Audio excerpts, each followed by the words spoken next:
परमसुखदं केवलं ज्ञानमूर्तिं द्वन्द्वातीतं गगनसदृशं तत्त्वमस्यादिलक्ष्यम् एकं नित्यविमलमचलं सर्वधी साक्षभूतं भावातीतं त्रिगुणरहितं श्रीगुरुं तन्नमामि। अज्ञानतिमिरन्धस्य ज्ञानाञ्जनशलाकया चक्षुरुन्मीलितं येन तस्मै श्रीगुरवे नमः। तस्मै श्रीगुरवे नमः। तस्मै श्रीगुरवे नमः। आपण संत श्रेष्ठ बसवलिंग महाराज यांच्या अभंगवाणीवर चिंतन करत आहोत। चिंतनासाठी घेतलेला आजचा अभंग आहे, सर्व मायेचे ममतेचे कोणी नाही संगतीचे, इष्ट मित्र पुत्र होती यमा हाती धरुनी देती, घेती भूषणे काढुनी जगा दाविती रडुनी, याचा धरू नको विश्वास धरा शंकराची कास, बसवलिंग म्हणे देवा याचा संबंध नसावा, इष्ट मित्र पुत्र होती यमा हाती धरुनी देती। या 5 चरणाच्या अभंगामधून संत श्रेष्ठ बसवलिंग महाराज म्हणतात, तुम्हाला खरंच सुख पाहिजे असेल, खरंच समाधान पाहिजे असेल, खरीच शांती पाहिजे असेल, खरा आनंद मिळवायचा असेल, तर तुम्हाला या जगाची आशा सोडली पाहिजे आणि संपूर्ण विश्वास परमेश्वरावर टाकला पाहिजे, परमेश्वराला समर्पित झालं पाहिजे, परमेश्वराचं होऊन राहिलं पाहिजे, तर हृदयात बसलेल्या चैतन्य स्वरूप परमेश्वराचं ला समर्पित झालं पाहिजे आणि त्या शिव स्वरूपाचं चिंतन केलं पाहिजे, शिवनाम मुखानं गायलं पाहिजे, तर तुम्हाला जीवनामध्ये परम शांती, परम आनंद, परम सुख, परम ज्ञान, पूर्ण समाधानाची प्राप्ती होईल। कारण समाधान सर्व त्याग करण्यात आहे। सर्व त्याग म्हणजे काय? घरदार मुलं बाळ सोडा असा त्याग नाही, ही मी पण अहंकार, एकला अहंकार त्यागीला त्यागिता सर्व त्यागिले होय तत्वता, सर्व त्यागावे हे श्लोकीचे पद तरी काय त्यागावे भेद ऐक, एकला अहंकार त्यागिता सर्व त्यागिले होय तत्वता। हे जे मीपणा आहे, मी करतो, मी केल्यामुळं झालं, मी केल्यामुळं झालं, हा जो मीपणा आहे तो मीपणा भगवंताला समर्पित करायचा आहे आणि तूच करता करविता आहेस देवा, हा भाव ठेवून त्या भगवंताचा पुत्र होऊन राहायचा आहे आणि त्या भगवंताचं मुखानं नामचिंतन करायचे आहे। मनामध्ये तुझ्या सत्तेनं सर्व होत आहे देवा, माझ्या भल्यासाठी तू सर्व काही करत आहेस, हृदयामध्ये त्याचं गोड रूप असावं। हे केल्याशिवाय तुम्हाला परम आनंदाची प्राप्ती होणार नाही असं महाराज सांगतात। आजचा 5 चरणाचा प्रस्तुत अभंग आहे। हे जर नाही केलो, तुम्ही म्हणाला असं कसं म्हणता महाराज, परमेश्वरामध्ये सुख आहे, तर मग हे मायेचे ममतेचे लोक, माझी बायको माझ्यावर जीवापाड प्रेम करते, माझी लेकरं माझ्यावर जीवापाड प्रेम करतात, आई वडील मुलावर जीवापाड प्रेम करतात, मित्र कंपनी आहे ते माझ्यावर खूप प्रेम करणारे माणसं आहेत, हे सगळं सोडून मी देवावर कसं प्रेम करायचं म्हणता। तर ह्याचं वास्तविक चित्र या 5 चरणाच्या अभंगामध्ये संत बसवलिंग महाराज आपल्याला दाखवतात। पहिल्या चरणामध्ये महाराज म्हणतात, सर्व मायेचे ममतेचे कोणी नाही संगतीचे। तुम्ही म्हणता माझे सगळे मायेचे माणसं आहेत, माझ्यावर प्रेम करणारे माणसं आहेत, माझंही त्यांच्यावर प्रेम आहे. पती पत्नी तर 7 जन्म सोबत राहण्याच्या शपथा घेतात. पतीसाठी पत्नी वडाच्या फेऱ्या घालते 7 जन्म फिरण्यासाठी, 7 जन्म सोबत राहू म्हणून. मुलं बाळ सगळे एकूण एकावर प्रेम करतात, पण ही शाश्वत प्रेम नाही असं महाराज सांगतात. सर्व मायेचे ममतेचे, कोणी नाही संगतीचे. संत तुकाराम महाराज म्हणतात, जन हे दिल्या घेतल्याचे, अंती गड्या एकलेची जायाचे. हे सगळं दिल्या घेतल्याचं जग आहे. जोपर्यंत तुम्ही देणार आहात तोपर्यंत तुमच्याकडून काहीतरी मिळणार आहे, तोपर्यंत सगळं चांगलं आहे. आणि तुमच्याकडलं मिळायचं बंद झालं की सगळं बिघडायला चालू होतं. इथं व्यवहारात बघा, तुम्ही काम करत असता, नोकरी करत असता, व्यवसाय करत असता, तोपर्यंत तुमचं मूल्य काही वेगळं असतं.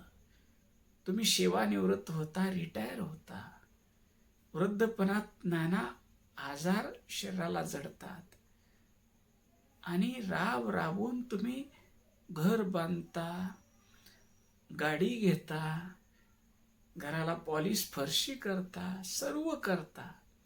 आणि हे माझे मुलगा, माझी मुलगी, माझी सून, माझे लेकरं म्हणून रिटायरमेंटचं पेन्शनही त्यांना सगळं देऊन टाकता आणि तुम्ही निष्कांचन होऊन जाता. त्यावेळेस तुमच्या चष्म्याचा जर काच फुटला तर ती काच घेऊन द्यायला लेकरं 10 वेळेस विचार करतील.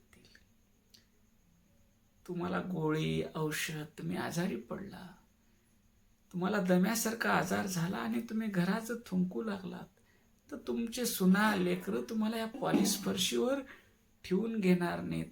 तिकडं जनावराच्या गोट्यामध्ये तुमची बास टाकतील, कारण तिकडं कोब्यावर आहे, थुकलं तर बी काही होत नाही, घर घाण कशाला. आणि तुम्ही जर घरात संडास लघवी करून घेत असाल अंथरुणावर पडून, तर तुमची कितीही प्रेमाची पत्नी, कितीही प्रेमाचा पती कंटाळून जातो. देवा डोळे उघड आणि आमच्या म्हाताऱ्याला घेऊन जा, आमच्या म्हातारीला घेऊन जा.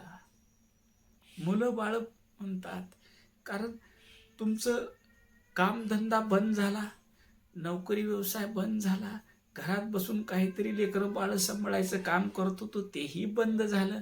आता तुम्ही अंथरुणावर, तुम्हाला शौचासाठी बाहेर जाता येत नाही, लघुशंकेसाठी बाहेर जाता येत नाही, सगळं अंथरुणावर आहे. त्यावेळेस पत्नी पतीला कंटाळते, पती पत्नीला कंटाळतो, मुलं बाळ कंटाळतात. मुलं लहान असताना जर वडील गेले, आई गेली, तर त्याला दुःख का होतं? मी लहान आहे, मला कोण करणार आहे? आणि तेच वडील म्हातारे होतात, अंथरुणावर खेळतात, त्यावेळेस ते मुलगाच प्रार्थना करतो, देवा यांना सोडवी आत्म्यातून, देवा यांना लवकर उचल. किती आपदा होल्या, किती संडास धुवायचं, किती लघवी यांची साफ करायचं, काय हे घरात थुंकतात, घाण करतात. हे घरचे घरबार देवापाशी जाऊन प्रार्थना करतील. म्हणून महाराज म्हणतात, सर्व मायेचे ममतेचे, कोणी नाही संगतीचे. सगळे मायेचे ममतेचे आहेत, जन हे दिल्या घेतल्याचे. महाराज म्हणून कुठं कीर्तनाला गेलो, कुठं प्रवचनाला गेलो आणि तिथं मानधन दिलं बरं, नाही दिलं तर महाराजाचं महाराज पण जातं, तिथं क्रोध येतो. टाळ वाजवणारे 1000 रुपये घेऊन चालल्यात, आम्ही तर कीर्तनकार आहोत, महाराज आम्हाला दिलं पाहिजे, 5000 दिले पाहिजे, 10000 दिले पाहिजे. जन हे दिल्या घेतल्याची. इथं देण्या घेण्याचा व्यवहार आहे. कोणी नाही संगतीचे, तुमच्या कोणी सोबतीचे नाही. इष्ट मित्र पुत्र होती. तुम्ही घरात पडल्यानंतर तुमच्याकडे मित्र येणार नाहीत, तुम्हाला भेटायला येणार नाही, तुमची रूम दुर्गंधीनं भरलेली असेल तेही कुणी येणार नाही जवळ. पुत्रही जवळ येणार नाहीत. ती सगळे यमाला प्रार्थना करतील की देवा तुझा यमदूत पाठव आणि ह्याला उचल. इष्ट मित्र पुत्र होती यमा हाती धरूनी देती. पुढं म्हणतात घेती भूषणे काढूनी जगा दाखविती रडूनी. तुम्ही अंथरुणावर पडलेले आहात, डॉक्टरची टीम बसलेली आहे, तुमच्या घरचे सगळेच बसलेले आहेत, पत्नी पुत्र सगळेच, आणि ती सगळं तुमची आपदा झालेली. अहो, एका ग्रस्ताला पॅरालिसिस झाला. पॅरालिसिस झाल्यानंतर त्याला एका खोलीत ठेवलं. त्याला चलता येत नाही, बोलता येत नाही. मग एक छोटा मुलगा तिथे गेला आणि काका तुम्ही असं का पडलाय? तर ते म्हणले हे घर मीच बांधलो, हे माझं एक हॉटेल होतं, मी हॉटेलमध्ये रोज 10,000 कमवायचो, माझी लई कमाई होती, पण अचानकच मला अर्धांगवायू झाला आणि आता रवानगी माझी ह्या खोलीत झाली आहे. इथं कोणी येत नाही, कोणी बोलत नाही, कोणी माझ्याजवळ बसत नाही, मला उठता येत नाही, हलता येत नाही, म्हणून माझं जेवणही कमी करण्यात आलेलं आहे. सर्व मायेचे ममतेचे. ज्या जेवलं तर पडून राहून पोटाला पचणार नाही, स्वच्छ जाग्यावर होईल म्हणून माझं जेवणही कमी झालेलं आहे. असं तो ग्रस्त त्या लहान मुलाला सांगू लागला. हे संसाराचं विदारक चित्र आहे. इष्ट मित्र पुत्र होती यमा हाती धरूनी देती. पुढं म्हणतात घेती भूषणे काढूनी जगात दाखविती रडूनी. तुम्ही व्हिज्युअलाइज करा, तुम्ही दृष्टीपुढे आपलं मरण ठेवा. तुमचा मृत्यू झालेला आहे, मृत्यू झालेला आहे. तुमच्याकडं ॲपलचा फोन आहे एखादी लाख रुपयाचा, तुमच्याकडं रॅडोची घड्याळ आहे, तुमच्या गळ्यात 4-2 तोळ्याचं लॉकेट आहे, हातात ब्रासलेट आहे, आणि मृत्यू झाल्यानंतर उगाच जगाला दाखवण्यासाठी माणसं रडतील. पण तुमच्यावर प्रेम करणारे माणसं, तुमचा मृत्यू झालाय म्हणून त्याचा झटक्यात होणार नाही. पती गेला म्हणून पत्नीचा मृत्यू झाला असं होत नाही. किंवा कितीही प्रेम करणारा पती असला तर पत्नीचा मृत्यू झाल्या पतीचा जीव जातो असा होत नाही. मुलावर आईचं कितीही प्रेम असलं तर मुलाचा जीव गेल्या गेल्या आईचा जीव जात नाही, किंवा आईचा जीव गेल्या गेल्या मुलाचा जीव जात नाही. जीव गेला, तुमच्या जवळ झोपलेली माणसं मड्याला शिवलो म्हणून आंघोळ्या करतील. घेती भूषणे काढून. कोणी म्हणते ही लॅकेट मला होईल, कोणी म्हणते ही घड्याळ मला होईल, कोणी म्हणते ॲपलचा फोन माझ्याकडे येईल, इथला प्लॉट ह्याच्या नावावर आहे, त्याच्या नावावर आहे, LIC ह्याच्या नावावर आहे. हे सगळं त्यांच्या डोक्यात कॅल्क्युलेशन चालू होऊन जाईल. तुमचा जीव गेल्या गेल्या त्यांच्या डोक्यात प्रॉपर्टीचं कॅल्क्युलेशन चालू होईल. इथला प्लॉट ह्यांच्या नावावर आहे, तिथला प्लॉट त्याच्या नावावर आहे, हे जमीन त्यांच्या नावावर आहे, ते कसं करावं लागेल, ते मला कसं मिळेल, ह्यांचं लाकीट कुणाला मिळेल, मुलीवाला वाटते मला पाहिजे, मुलाला वाटते मला पाहिजे. शेवटी तुमच्या गळ्यात लिंग घातलेला त्याची चांदीचा बेल सुद्धा काढून घेतील आणि शेवटी हातावर लिंग येईल.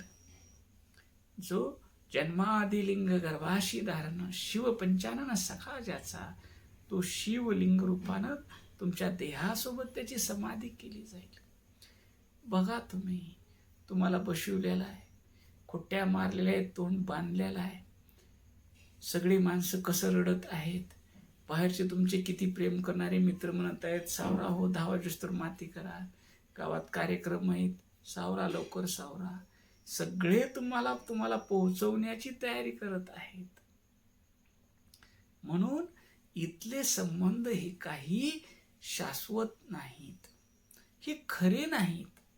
तुम्ही ज्याच्यात अडकलात, ज्याच्यासाठी केलात, मग काय संबंध तोडायचे का महाराज? नाही. हे 4 माणसाचं जे तुम्ही कुटुंब म्हणता, ते संतानं काय केलं? विश्वची माझे घर ऐशी मती जयाची स्थिर, किंबहुना चराचर आपणची झाला. त्यांनी 4 माणसाचं कुटुंबच माझं नाही. मम आत्मा सर्वभूतात्मा. माझ्या हृदयात शिव आहे तर सर्व प्राणीमात्राच्या हृदयात शिव आहे. संतांनी देव कुठं आहे सांगितला? सर्व मानव मात्रात देव आहे. दीन दुःखी माणसात देव आहे. रंजल्या गांजल्यात देव आहे. आणि त्या देवाची सेवा करा. देव मंदिरात तर आहेच, पण रंजल्या गांजल्या दुःखी पीडित माणसामध्ये परमेश्वर ओतप्रोत भरलेला आहे. देव दुःखी पीडित माणसात आहे हे संतानं सांगितलं. सर्व प्राणी मात्रात आहे. नामदेवासारखे संत, कुत्रा पोळी उचलून जातो त्यावेळेस तुपाची वाटी घेऊन मागे पळतात. देवा तू श्वानाच्या रूपानं आला आहेस, हे तुझं पोट दुखल, हे तूप घेऊन जा. नाथासारखे संत गंगेचं पाणी आणलेलं तहानल्याला गाढव वाळवंटात पाहतात आणि त्याला ते पाणी पाजतात. देव चराचरी भरला. एका कुटुंबावरलं प्रेम, वसुदैव कुटुंबकम, हे विश्वच माझं घर आहे, हे प्रेम वाढवलं तर ती खरी देवभक्ती होऊन जाईल. आणि संतांनी काय केलं? महात्मा बसवेश्वर 12व्या शतकात झाले. ते कुटुंबाच्या पलीकडे जाऊन विश्व कुटुंब आहे म्हणून दीन दुःखी माणसाचे, अन्यायाने पीडित माणसाचे अश्रू पुसण्याचं आणि त्यांना न्याय देण्याचं, त्यांना माणूस म्हणून जगण्याची संधी देण्यासाठी त्यांनी आपलं आयुष्य खर्च केलं. म्हणून आज 21व्या शतकातही कार्यरूपानं ते जिवंत आहेत. जे माझं घर, माझी बायको, लेकरं म्हणतात ते आमचे पंजोबा, त्यांचे खापर पंजोबा हे कसे होते? यांचे फोटो तर आहेत का आमच्या घरात? नाहीत. पण बसवांनाचा फोटो आहे. ज्ञानेश्वर माऊली 13व्या शतकातले, त्यांनी जगाच्या कल्याणासाठी ज्ञानेश्वरीसारखा ग्रंथ लिहिला. संस्कृतमधलं ज्ञान मराठी भाषेत आणलं, सगळ्याला कळालं पाहिजे. नामदेवासारखे संत त्याच काळातले, आजही आपण त्यांचं नाव घेतो. मनमत माऊली सारखे संत, निजू नका जागा जागा, स्वधर्मानं वागा, तुम्ही माणूस आहात, माणसाचा जन्म झालेला आहे रे, तुम्ही माणसासारखं वागा, तुम्ही अज्ञानानं अहंकारानं वागू नका असा संदेश देऊन गेले. 16व्या शतकातले मनमत माऊली आमच्या स्मरणात आहेत. तुकाराम महाराज स्मरणात आहेत, कारण त्यांनी देव सर्व माणसात पाहिला. बाबा आमटेसारखे महर्षी, ज्यांनी कुष्ठरोग्याच्या मध्ये देव पाहिला, त्यांचं दुःख दूर करणं, त्यांची सेवा करणं म्हणजेच ईश्वर सेवा समजली आणि ती दूर करण्याचा प्रयत्न केला. रवी बापटले सर 200 एडसग्रस्त लेकराला, ज्यांच्या आई वडील निघून गेलेले तर घरचे कुटुंबीय कोणी सांभाळत नाहीत, ते लातूर जिल्ह्यातले हाशेगाव इथं सेवालयसारखा प्रकल्प चालवून त्या लेकराचे 200 निराधार एडसनं HIV ग्रस्त लेकराचे माता पिता झाले. त्यांनी देव त्यांच्यात पाहिला. देव तुमच्या आजूबाजूला आहे, प्रत्येक माणसात आहे. गरजू माणसाच्या रूपानं देव तुमची परीक्षा पाहत आहे. तहानलेल्याला पाणी पाजविणं, भुकेलेला अन्न देणं, दुःखात असलेल्या माणसाला मदतीचा हात देणं. तुम्ही म्हणाल माझ्याकडे पैसे नाहीत, मी कशी मदत करू? रस्त्यात पडलेला माणूस आहे, त्याला हाताने धरून तुम्ही उठवू शकता. एखाद्या दुःखी माणसाला, काही नाही रे बाबा, आम्ही आपण मिळून करू, इतकं प्रेमाचे 2 शब्द तर बोलू शकता. तुमच्याकडे माणूस आलाय, त्याला जेवायला पंचपक्वान्न नाही, 1 ग्लासभर पाणी तर देऊ शकता. ज्या महात्म्याने ईश्वर सर्व प्राणीमात्रात पाहिला आणि सर्व प्राणीमात्राच्या हृदयात देव नांदतो, अशा भावानं सर्वयांतर्यामी ईश्वराची, जगदीश्वराची, जगामध्ये वसलेल्या जगदीश्वराची पूजा केली म्हणून ते आनंदी राहिले. पूर्ण समाधान मिळालं, पूर्ण आनंदाची त्यांना प्राप्ती झाली. मानवी जन्म आपला कृतार्थ झाला की या दुःखी पीडित माणसाच्या सेवेमध्ये आपल्याला ईश्वरानं सेवा करायची संधी दिली आणि त्या ईश्वराची पूजा करून घेतली, कृतार्थ झाली. म्हणून बसवलिंग महाराज म्हणतात, अरे माझं घर, माझी बायको, लेकरं ह्याच्या पलीकडे हे विश्वही तुझं घर आहे. तुझा आत्माच सर्व प्राणीमात्राचा आत्मा आहे. जिथं गरज आहे तिथं तू मदतीचा हात दे आणि सह्य हो एकमेका, भजू कैलास नायका. या भावनेनं तू काम कर. तू केलेलं काम, यदि कर्म करोमि शंभो तद्दखिल तव आराधनम. हे शंभो, मी जे मानव मात्रामध्ये तुझं रूप पाहून सेवा करतो ते सर्व कार्य ही तुझी पूजाच आहे, असा त्याचा भाव राहतो. म्हणून तुम्हाला आम्हाला आजूबाजूला प्राणीमात्रात दुःखी पीडित रंजल्या कांजल्या माणसासाठी काही करता येईल का? प्रेमाचे 2 शब्द बोलता येईल का? पडलेल्या माणसाला हाताला धरून उठवता येईल का? ताणलेल्या माणसाला ग्लासभर पाणी देता येईल का? उघड्या माणसाला आपल्याकडे 2 कपडे असले तर 1 कपडा देता येईल का? याचा विचार करणं म्हणजे खरी ईश्वर पूजा आहे. अशी ईश्वर पूजा तुम्ही आम्ही करावी आणि जीवनामध्ये परमानंदाची प्राप्ती करून घ्यावी. ओम शांती शांती शांती.